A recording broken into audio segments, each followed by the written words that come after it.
দুনিয়াকে তো প্রাধান্য বেশি দিবা।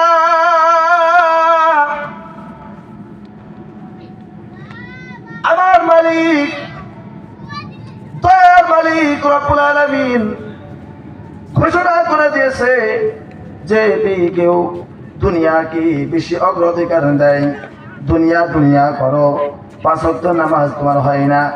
তোমার মতন কত যুবক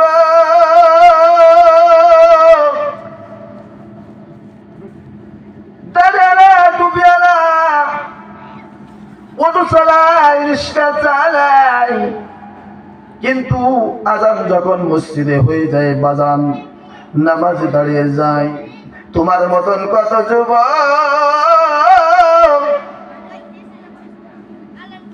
মসজিদের পাশে দিয়ে যেতে যেতে, কবরের পাশ দিয়ে যেতে যেতে অ্যাক্সিডেন্ট কবল